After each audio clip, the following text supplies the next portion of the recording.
and welcome to the World Football Show here on Sports Tonight Live. I'm Mina Rizuki and I'm joined by my co-host Gabriella Marcotti. Hello Gab, how are you? Hello.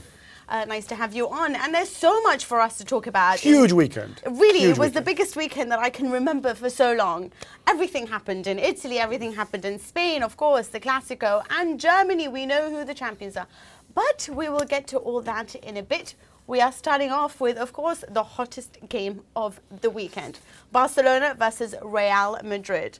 Now, Gab, I wanted to ask you because do you think this was the perfect game by Real Madrid, or do you think that Pep Guardiola got his tactics wrong and Barcelona lost that game all by themselves? Well, I think what struck me is Pep Guardiola has a tendency to overthink. You know, he's always, I just think it's in his personality. You know, he's always kind of looking for how can my team evolve. You know, we saw it when he added Ibrahimovic. He thought that might give him a different dimension. That didn't work out. We've seen it when he moved to that three at the back and putting Mascherano in central defense and, you know, playing Cesc as a striker and Messi back in midfield and all these things he's done over time. And we saw it very clearly, I thought, over the two legs against AC Milan in the Champions League where he's trying to react. So he's not the kind of manager, I think, who goes out and says, this is the way we play, you come and worry about us, the way perhaps Arsene Wenger might. And I thought in this one, he completely overthought it. Partly, of course, he was resting players ahead of the Champions League. Yeah, Chelsea. But, you know, Real Madrid were there. You win that game, you're 1 point behind and anything can happen. And I thought he made a series of decisions which, you know, with hindsight, were wrong. Teo, you know, yeah, he can score goals, but if you play Teo, you can't have him sit all the way wide like that. You know, you might as well play Cuenca. But you not think that he thought that what they're going to try to do is congest the middle like every other team that's faced Barcelona is trying to do recently with Milan and Chelsea, and thought, I'm going to have Teo try to stretch them out so that Messi can have a game to go through? That's fine, but then you don't use Teo for that. You use Cuenca for that if you want to go there. Teo scores goals. This is Teo's third ever start in La Liga. Sorry, I just use my personal. And it's, you know, it's against Real Madrid. I understand. It's quite a big game for the dropping of Piqué, and we're going to be joined by Tim Stannard later. I want to find out what the deal is. There's just so much speculation of what's going on. To me, it was insane to drop him against Chelsea, and it was insane to drop him in this game. But he's not concentrated, yeah. But what's interesting, though, I think, is for a Guardiola who overthinks and tinkers and changes everything, you have a Mourinho who, in the previous 10 encounters, and remember, he's played him 10 times with Real Madrid. He's never beaten him in the 90 minutes. He only had that one win in the Copa del Rey. He's tried everything different every time. He's gone defensive, he's gone attacking, he's gone physical, long ball, keep possession. Nothing's worked. Here, he played what, except maybe Contrao for Arbeloa, was, most would agree, is probably his best 11. He played the style they've been playing most of the year, that sort of 4-2-3-1. Yeah. Counter-attacking, but also, you know, attacking players on the pitch, so that when you do counter, you know, you're getting attacking players to defend. And he kind of said, look, this is who we are, this is what we do, you know, deal with it. And he actually that worked. stayed true to his philosophy, basically. Yeah, I don't know if it's his philosophy, it's a philosophy that he's used this year. Yes, sure. But yeah, and that was extraordinarily effective. You see, my issue with it is that as much as I thought that Real Madrid played a brilliant game, in the sense that I do think they've stuck by what they've been doing this year and thought, we're not going to actually change who we are because it's Barcelona, we're just going to play as we play. What I thought about it is Guardiola nullified the two players that offer a vertical edge to a largely horizontal team. So, you know, when you have Dani Alves starting from an attacking point, then you're missing out on his great runs, you know, to get there, the vertical edge that he adds. With Messi having to go back deep to get the ball, again, what you're making them do is go horizontal, and you have no vertical edge that plays a direct football. And then with Teo out wide, no one in the centre, and on top of it, Teo and Alves, no one is actually, you know, roaming where they needed maybe more of a horizontal edge was at the top. I think that's a great point that you make. You know, having Dani Alves so high up the pitch to start with makes sense. I think what would have made sense if Marcelo had played on the other end, on the other side, because you're, you know, defending. Contrao, on the other hand, is, you know, basically the world's most expensive hatchet man. So, you know, I mean, not hatchet man in the sense he's dirty, but like, you know, he is, you know, he's Mr. Hard Hat. You know, he's basically, you know, a blonde Arbeloa, right? Yes. So, at that point, you're right. There was no point in having Dani Alves in that role, and also it's true about having people in the box, having a center forward. Once you have, you know, you had situations where Teo was staying so wide, Iniesta in the front three That's it, works. No runners from the midfield. No runners. In fact, you had the opposite. You had Messi retreating into midfield to get the ball. Yeah, and just this overflowing midfield, all going horizontally, no one running to get the ball or trying to act or exploit the space that's left behind with Messi trying to drag all the midfielders away. And you know what I don't understand is that this is a Real Madrid team with, in my opinion, not such a great defense. I mean, they're easily pulled out of position. They are susceptible to, you know, free kicks and to all of this, as we've seen by Santi Cazorla, etc. So I feel like Barcelona could have done so much more to win this. But could you say that this is the end of an era? Or this is just people are like, you know how people are always saying, oh, Real Madrid have like finally managed and this could mean the end of Barcelona and that's what's being talked about. But do you think that this is just the emergence of a great Real Madrid? Or do you think that Barcelona are just a bit tired after winning so much? I don't think it's the emergence of a great Real Madrid, because Real Madrid have been there all along. You know, it's not Real Madrid's fault they were up against this phenomenal team. And I think Barcelona are still a great side, and I think Real Madrid are also a great side. The emergence of a great dynasty. I mean, yeah, you look at it on paper, and there's all these young players there, and whatever. You know, Real Madrid are a very young team. Let's not forget. So on the other hand, you know, you've got a manager who I think has got major issues in terms of interpersonal relations. Yeah. You've got a manager whose people frequently, you know, tell us, no, he's going to leave, no, he's going to stay, and whatever, and who I think, you know, does a lot of his best work when he's under a certain type of creative tension. You know, can he maintain it next season? I don't know. I mean, I think that there are. It's going to be fascinating to see what happens with Real Madrid as a team, because in terms of a group of talented young superstars, and this is a young team. Xabi Alonso maybe is the one you think about going forward, possibly Casillas in a couple of years. I mean, this is a pretty exceptional group. A very exceptional squad. We'd like to welcome Tim Stannard, known as La Liga Loca from 442. Hello, Tim. How are you? I'm very well, thank you very much. Okay, so the biggest game of the season. What does this tell us about Barcelona going forward? I don't think it tells you a huge amount. If you had the fully fit Barcelona 11, let's say of last year, the front three, Messi, Villa, Pedro, Iniesta playing well, Xavi Hernandez playing as well as he can, Piqué on form, then it might have been a very different result. So I think what we saw, without taking anything away from a very, very solid Real Madrid performance, as we were talking about earlier, is just Mourinho played his best 11 without messing with the formation, too many surprises. But it was Barcelona a little bit off their game, suffering from injuries, suffering from tiredness. However, you can't take away anything from Real Madrid. But I really don't think it means anything as to an end of a cycle, as they see here in Spain, or an end of generation in Barcelona. I think what we're seeing is Real Madrid have caught up with Barcelona and are at that level. I don't think it means Barcelona are in decline by any means at all. Now, if you were a hardcore culé Barcelona supporter, you might point out that the first goal came because Puyol didn't just clear it and kind of thought he was Beckenbauer or somebody, and that also the two sort of clearest cut chances that weren't converted fell to Xavi and Teo, and they both missed them, and so it wasn't a case of Barcelona being outplayed. Now, is that just the kind of crazy Barcelona Blaugrana thinking that drives Mourinho supporters insane, or is there some merit to that? Well, Barcelona, to be fair, have taken this one on the chin. One of the most refreshing things about the match is that it was a really good contest between two of the best teams in the world. There wasn't any of the nastiness that was there before, the polemic, the arguments, the discussions. When you look at the Barcelona press, even the most hardcore, they've said, well, we didn't score enough goals, and Real Madrid defended well and took their chances. So, of course, goals can change a game. And one person maybe who's not really been mentioned, I think, coming out of this game, if people have spoken about Cristiano Ronaldo, I thought Iker Casillas was at his best, especially that chance he stopped from Xavi Hernandez. The actual referee went out for a goal kick, but he just pushed up for a corner, and one from Dani Alves as well. I thought he was very cool and calm and collected in that one, and maybe set the tone for Real Madrid. I wanted to ask you that you brought up Ronaldo. Also, I thought Xabi Alonso had a brilliant game. But I wanted to speak about Ronaldo now. He has scored third time in a row in the Camp Nou and scored 4 out of the 5 Clásicos. Whereas Messi is struggling. I believe he has failed to score in the last 4. what does that say about? I don't want to have discussion about Messi and Ronaldo and who's better or not. But I want to point out, does that mean that Ronaldo is now a big team player? Because he's constantly being told. And when I wrote on Twitter, oh, are you sure that he's still a small team player? People said, well, where was he when it was against Bayern Munich? Is that fair to say, or do you think that he is a player that can manage it in the big games? He always has been. I think it's just very easy to pick on him. For Real Madrid, he won the Copa del Rey final with that header. The only other time Real Madrid had beaten Barcelona, of course, they failed in 90 minutes before that. He's been carrying through the league campaign a lot of times when they've been struggling. Those goals against Atletico Madrid, the goal against Sporting, and scoring in the Camp Nou.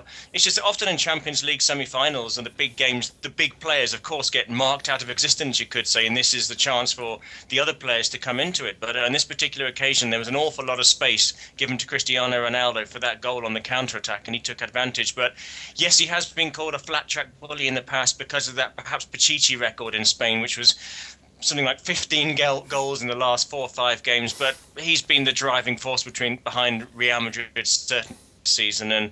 But it was an all-round team performance in that game. Tim, we'd be remiss if we didn't address the question I think is in a lot of people's minds. What's up with Gerard Piqué? 4th game in a row that he doesn't start. I certainly was very surprised not to see him against Chelsea and Didier Drogba in the Champions League last week. Is it a physical thing, or are some of these rumors to be believed?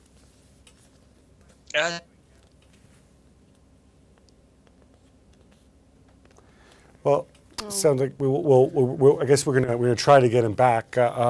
Mina, you have your ear pretty close to the ground. Any spurious rumors you want to pass on about Gerard Piqué? Well, I think from what I understand it's partly to do with his relationship. It's partly to do with the fact that his focus doesn't... His relationship with... Shakira. Not Ibra, so many people like to say on Twitter. I think that it looks like, with his car being parked and then the side door being swept away by a bus on a bus lane or something like that, that it just seems to me that his mind is elsewhere. And for Guardiola, he likes to create this little bubble where you live and you breathe and you eat football. I mean, Ibra even noted that in his autobiography, and that maybe that they're just worried. Well, then he's worried that at the moment with Piqué, he's the rising star. He's the Beckham of Barcelona. He's the Beckham of Spain at the moment. That he's getting carried away and not focusing on football, despite the fact, although they actually did say that he is the future of Barcelona. The club has come forth to be like, this is our future captain, and we stand beside him. But it seems to be that Guardiola at the moment just thinks he's too distracted. Well, it seems extraordinary, but in some ways, I guess it's a reminder that footballers have private lives as well, and they can be affected by those things too. But Tim's back. We got Mina's view. Tim, Mina is suggesting that part of Piqué's issues have to do with the poor guy being brokenhearted. What's your thinking? Is that what it is? It's hard to tell really, but his form just simply hasn't been good enough on a basic. He was responsible for that defeat against Osasuna, a terrible display. To tell the truth, he's not looked as fit as you could say in previous games, not as sharp, not as fast. With Pep Guardiola, he's a very instinctive manager. If you lose that, what he calls the feeling, he uses that word in English with him, then your history. It happened with players like Deco, Ronaldinho, Eto'o, Zlatan Ibrahimovic, and I'm not sure that Piqué is going to be next. I think it might just be a bad season for him, but he's certainly out of favour with Pep Guardiola. And it does show an interesting aspect of his character, because Pep Guardiola is in public a very friendly, very jovial, very open manager. Yeah, deep down he's as tough as they get. He really is. He can be ruthless. He's got this figurehead World Cup winning Catalan, you could say, and he's quite happy to see him left on the bench for these very big games because he just doesn't rate him at the moment.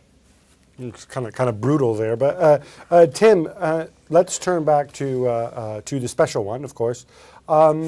Because not that long ago, back in February, the journalist very, very close to him had said, nope, he's decided he's leaving. What team will he choose? Because, of course, he's a special one. He can choose whatever team he wants and so on. Now it looks like it's being turned 180 degrees. There's talk of a new contract. Can you elaborate and explain? Of course, I mean, some of us were very doubtful about those stories. I think you were as well back in February, but they did come from people who are, effectively his spokespeople. Yeah. What's going on? Well, yeah. Well, these were very strong stories when they put through in the press.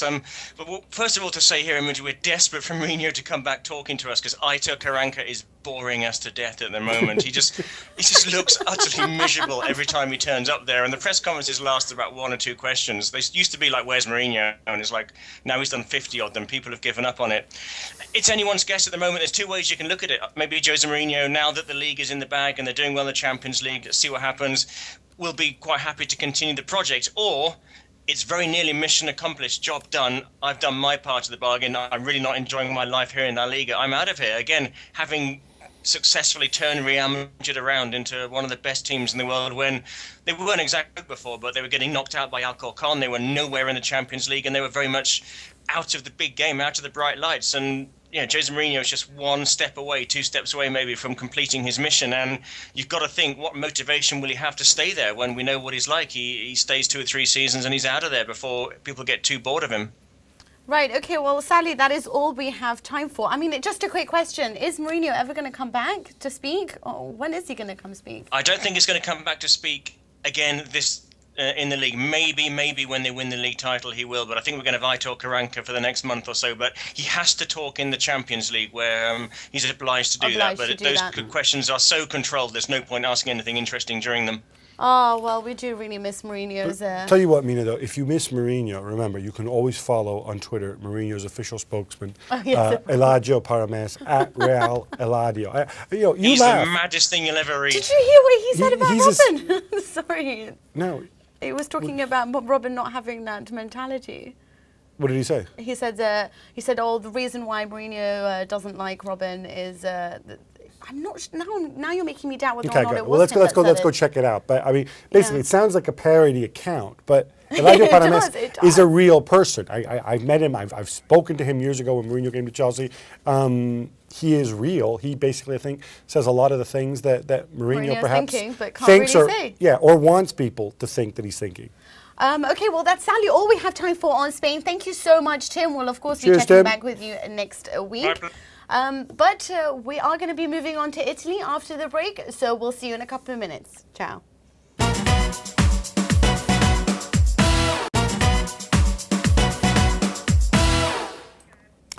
Welcome back from Spain over to Serie A, where Mina, I'm sure, you notice how festive Mina is looking today.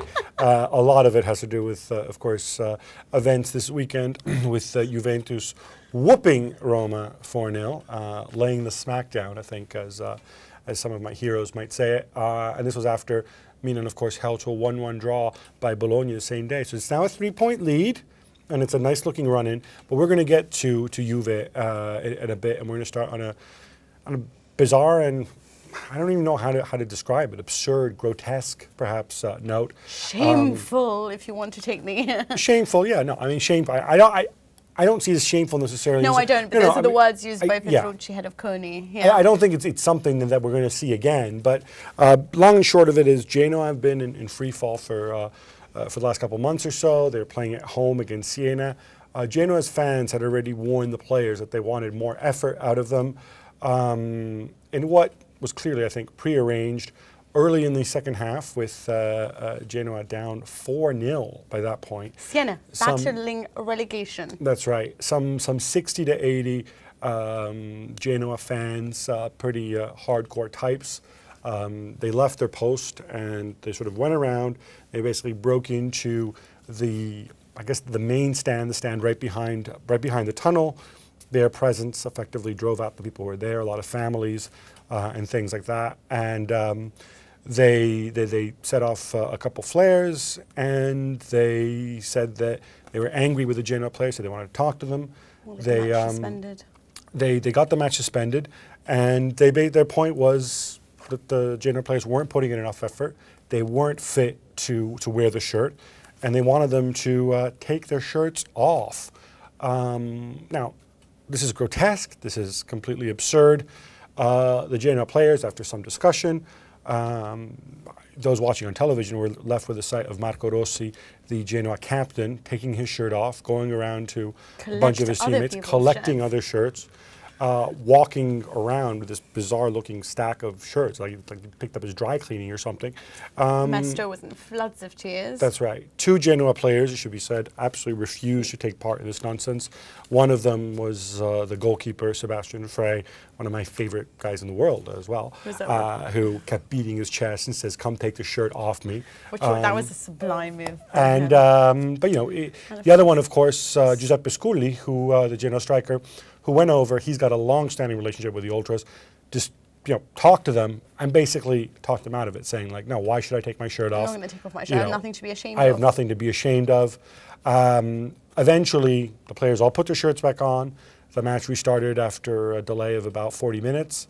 And Genoa went on to lose 4-1, and then they sacked their manager, Alberto They did Malesani. get that one, which was an own goal from Siena. But I think the long and short of it is what we've seen, Mina, is a situation where a bunch of fans, and I'm never going to criticize fans' right to protest, but they basically held the game hostage. They ruined and spoiled the day for the other fans who were there, who were peaceful, and had every right to go there and watch the match. Yes. And I hope they come down, like a ton of bricks on these people, because frankly, I could see them on my television, and the same way I can see them, I would expect that the police and the authorities could see them as well. They are. I mean, from what I checked just sort of like 10 minutes ago, is that they were going through the pictures to identify the key men, and they are going to ban them from the stadium and from other stadiums, so that not to let them watch these, watch any match anymore as a sign of punishment. It was very grotesque, and I thought that the way that they went about it was embarrassing, and I thought that if the game wasn't played, then they would have been deducted points. They would be in further trouble than they are now. They're not thinking long-term strategy. This is not the right way to protest. Having said that, I think that the way that the media and certain people and certain men have come out to speak about it, the FIGC president and CONI president, who are like, "Oh, this is such a shameful disaster, like this is putting Italian football on such as, it's putting it further down the hill, or whatever you like to call it, I thought that was a bit much.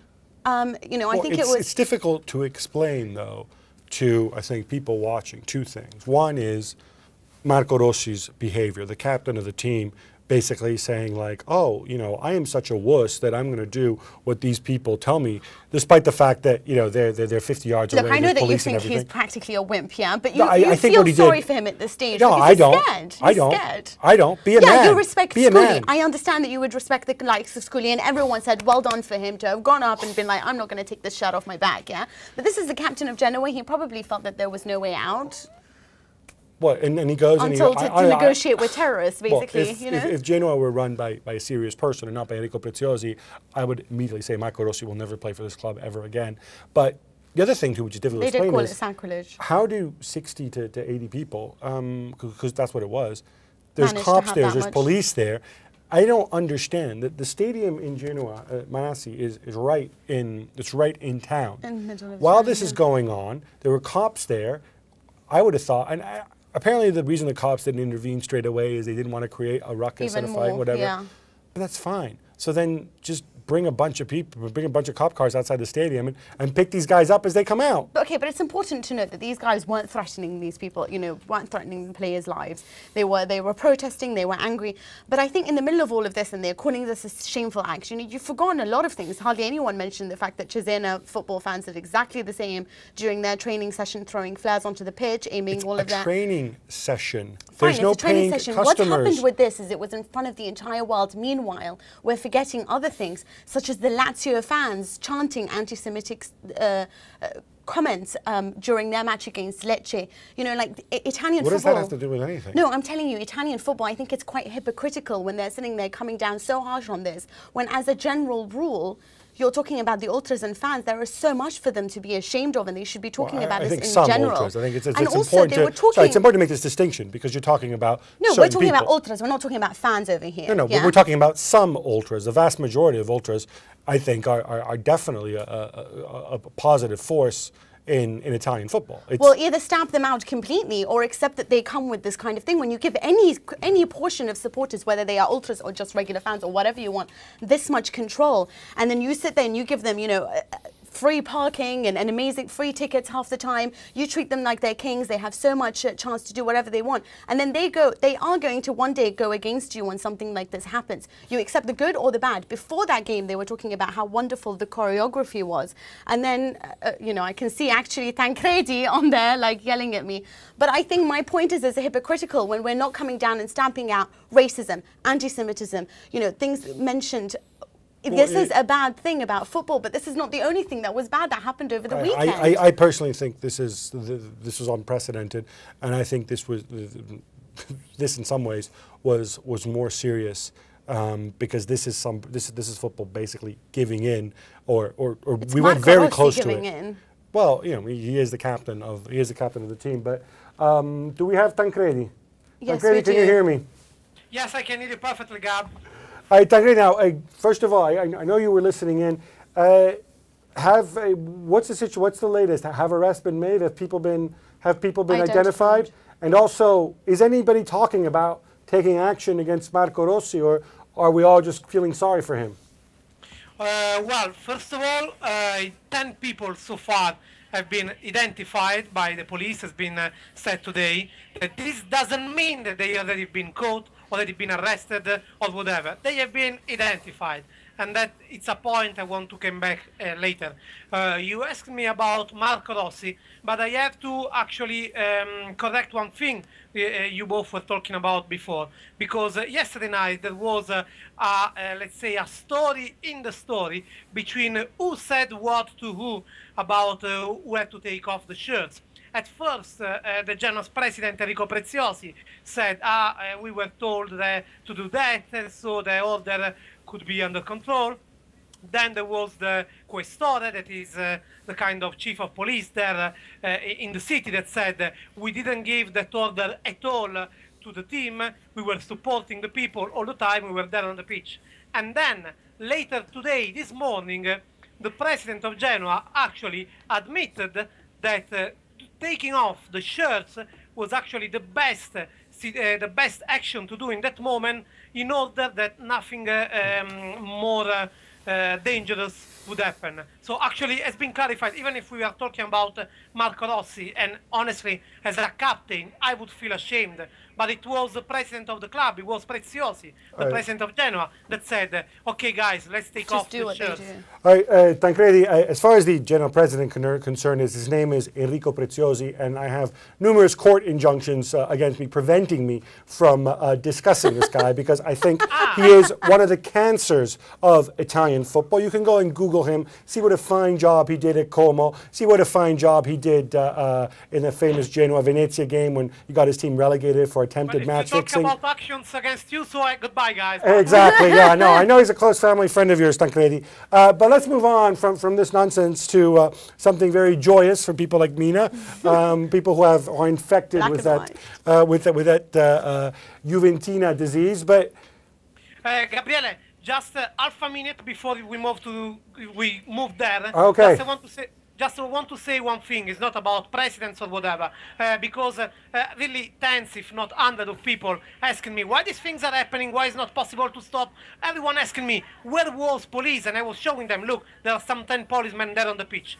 Until in Italy, we will not have a straight consequence between act, crime and punishment, until that normal chain, that normal link will not have his normal way, his normal stream, well, this thing will happen. Why in England would be never possible that some fans would climb on the roof of the tunnel because the police would arrive there, taking them, bringing them to justice, and the day after they would be sentenced.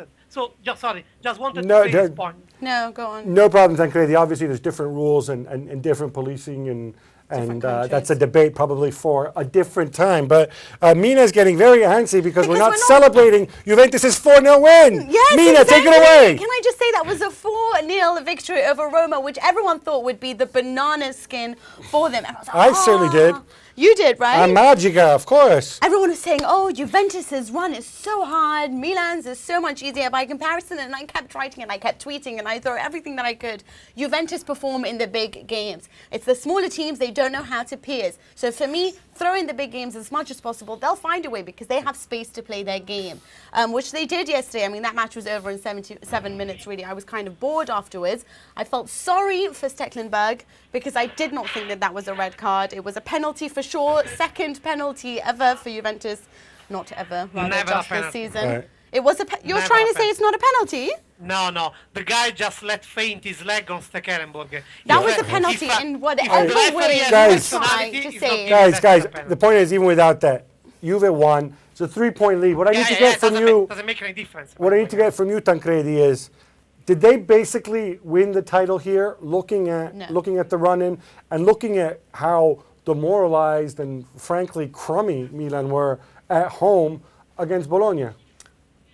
Well, the thing is, guys, it is too well, and you know, because me and then also there was Gabriele until weeks ago when Juventus was still under Milan, some 4 points were saying Juve will do it, Juve will do it. I was with that since November when there was Napoli-Juventus, so for sure I will not be now the one saying, oh, it's not that sure. Still, yesterday I compared the calendars, and in the next 3 games, Juve is playing the 3 bottom teams. That this means that actually none of them are able to give, as the roster, as their quality, some real problem to Juventus. Still, Juventus is in the position to be in each game the one that will sentence them to relegation. So in some way, anyway, for them will be crucial. Will not be, okay, we are waiting here for the relegation and then we'll see. It will be a bit crucial for them. So I still stick 101% with Juventus. But anyway, it's not that sad. They still summed up some points, even if after what we saw yesterday, Milan against Bologna, nothing new, nothing. But this is very much the work of Stefano Pioli. I feel like he's been absolutely marvellous against the big teams, and he was stifled Juventus very well, and now he's done it with Milan. Talking about big teams, but now let's go back to Milan.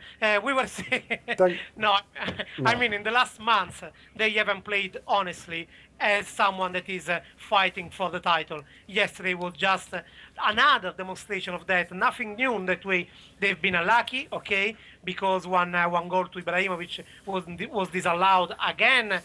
Something where goal line technology would be so useful. But honestly, sometimes there are moments in which the luck is so strong. Yeah. Tancredi, I'm sorry, but we've run out of time because of Mina's earlier rant. Thank you so much.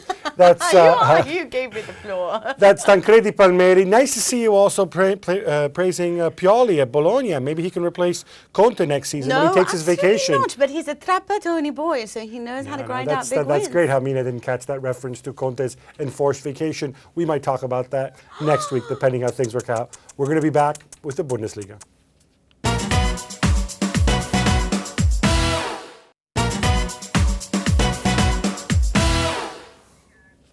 Hallo und wir haben neue Meister in die Bundesliga.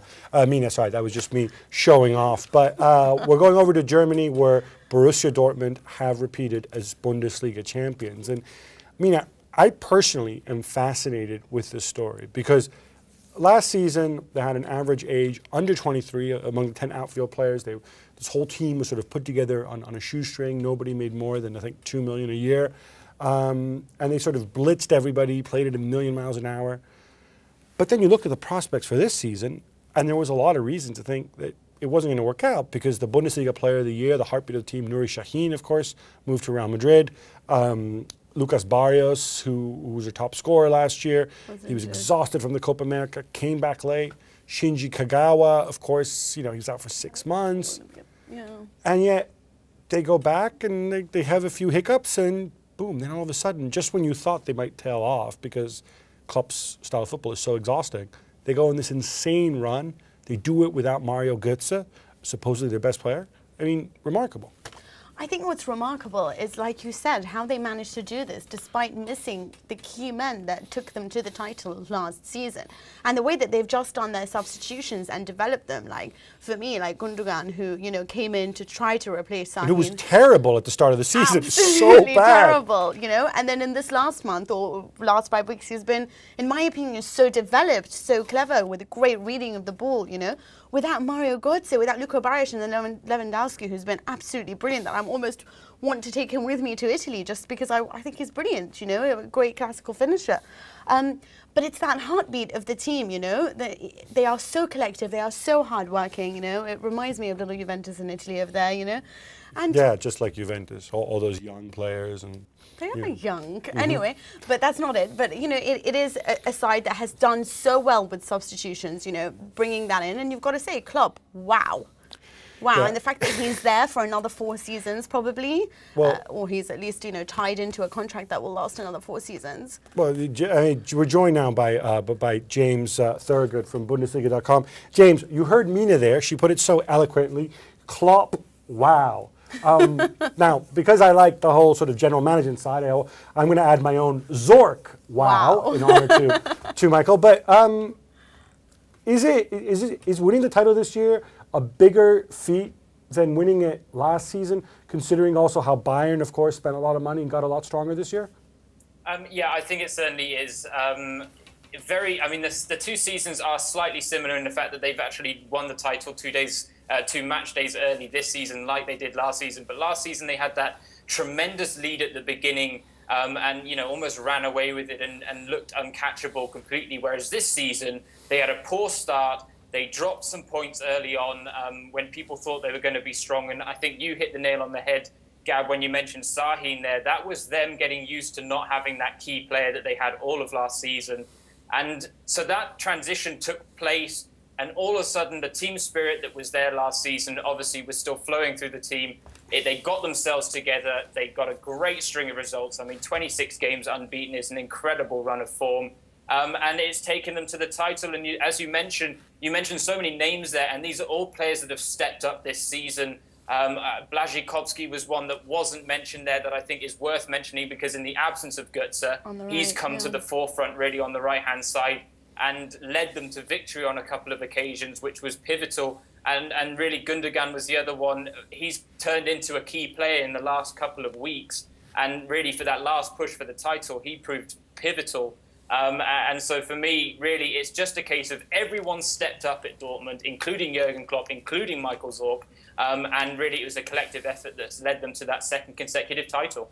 Now, I was wondering, because one of the things that strikes me about the way they play, James, is they play with, certainly last season, but I think this season as well, they play with such an intensity where, you know, a Bender in midfield looks as if, you know, there's 2 of them, and of course there are 2 of them in real life because he has a twin brother who plays for Bayer Leverkusen, but just one of them plays for Borussia Dortmund. And I was always wondering, you know, sometimes when a manager asks players to run themselves into the ground, you know, they do it in the first season, and then there's almost like a natural sort of second season let off. It's difficult to regain that same intensity. Partly it's mental, and partly it's also physical because it is so demanding. Can you talk a bit about how Klopp has done it, and also some of the adjustments he's necessarily made to his side, you know, in sometimes going with the 2 holding midfielders, and of course also losing Götze later in the season? Well, for me, it really comes down, and I think I mentioned it a couple of weeks ago, it's Klopp's personality. And we were talking about it in that sense of how he was bitter or disappointed or even celebrating after the 4-4 result against Stuttgart. Now, for me, his personality then filters through into how he manages his team. And really, I think there's so much respect in this young squad for what Jurgen Klopp has achieved with them and the way he's taught them about football and the way he's really molded this Dortmund team into a title-winning side. And for me, that's why it kept going that 2nd season. That's why they kept running. That's why they kept all really fighting for that title and fighting to be in the first team, because there's a fair amount of competition in that squad. You know, people won't look at it as a world-class or a world-beating squad, but really in the Bundesliga, by their standards, the depth they had with the likes of Perisic and Błaszczykowski on the bench at the beginning, you know, those types of players were always competing, and that competitive spirit filtered from Klopp down through the team and ultimately into their title-winning performances. And the Götze one, really, it's so interesting to see because, as you said, Sahin, they lost their key player from last season.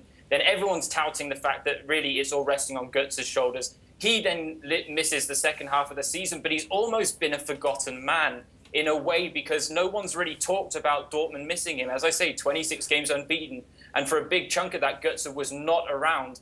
And so for me, as I say, it's the players that have stepped up, but they've stepped up because they believe in what Klopp's doing, they believe in his philosophy, and really they have then exploited their opponent's weaknesses and really taken their full advantage of what they're very capable of doing.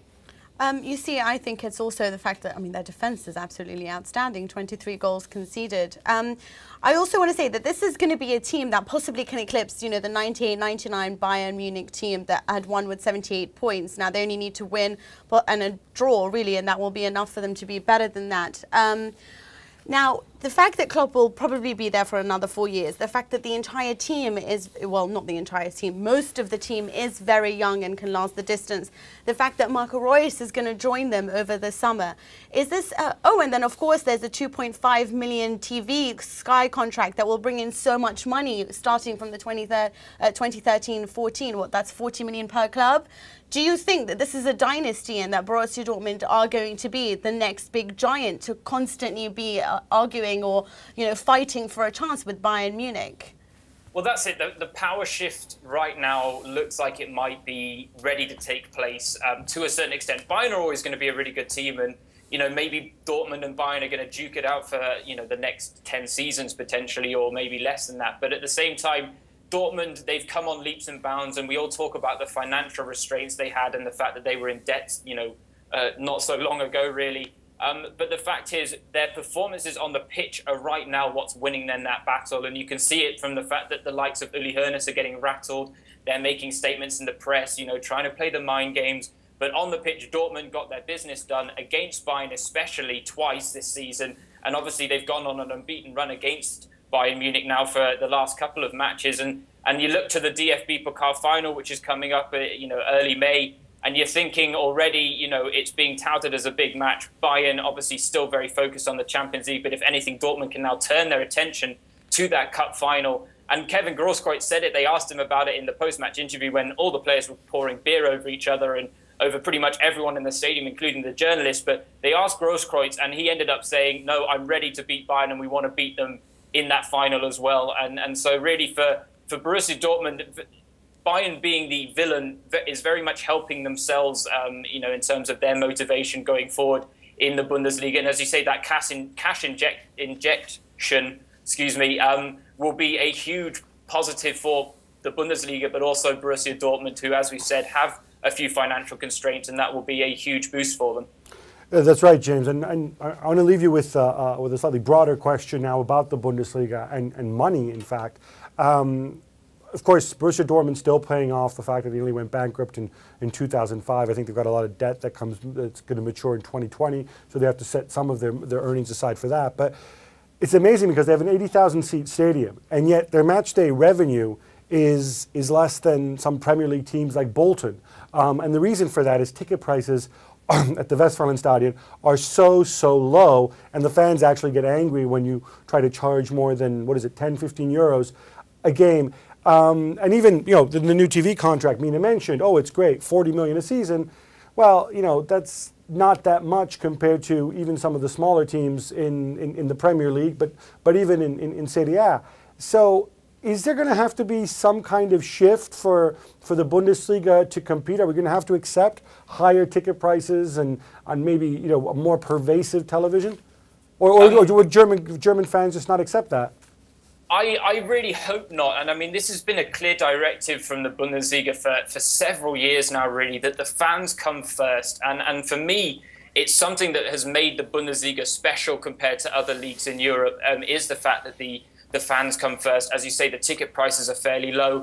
And I mean, there are debates going on all the time about the fact that there's still standing room, for instance, in the stadiums and whether that should be cut out, because obviously those tickets are even cheaper than the seated ones. All these discussions come to a head, and the Bundesliga often rebuttals it with basically saying that's not what we do. We're true to the fans. We want to give them the best experiences.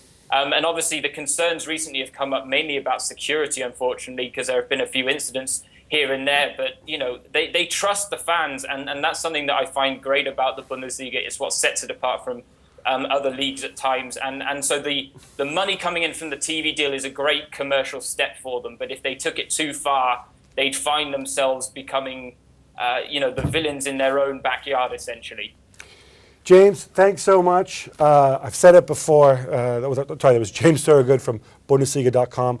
I've said it before. The Bundesliga, I think, is the most fan-friendly major league in Europe, and I think it's a kind of league that a lot of other leagues, certainly Serie A and La Liga come to mind, but I think also the Premier League could learn a lot from. Mina, we're going to be back after this break when we go Down Under.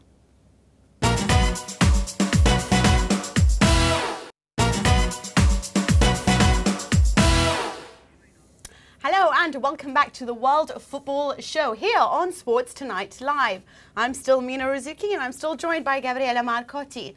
Now we move out of Europe and we're on to Australia, where of course it was the final, and Brisbane Roar won against Perth Glory via controversial circumstances. Not just the final, Mina, the grand final. Sorry, Gab, sorry. The grand final, which unfortunately didn't end in the best of ways if you are Perth Glory. However, if you're Brisbane Roar, this is 2 titles, consecutive titles in a row. Controversial refereeing in the sense that Brisbane Roar were offered, given a late penalty, which a lot of people adjudged not to be a penalty, and it was awarded by the referee of the year, Jared Gillet. So we're here to speak to Neil Sherwin, editor of Backpage Football. Hello, Neil. How are you? Hi, Mina. Good to speak to you again. Good speaking to you. Now, you're our resident expert on everything Australia. Was it a penalty? Well, I was behind the goal where the took place, and immediately the reaction missed the ball, and it was simply a fresh air shot. So much so that there was initial jeers until we realised that the referee had actually pointed to the penalty spot, and at that stage it was it sparked a near riot in the section around me. So there's a lot of controversy over it in the past day or so. I still don't think it was a penalty. The pitch was poor throughout, and if you look at it closely, the ball took a bobble just before Becher Borussia took a shot, and it caused him to miss the ball, and the referee gave a penalty. And a lot of it was to do with how Borussia acted. Once he had gone down, he got up immediately looking for a penalty from the referee, and I'm on the referee caved and gave it.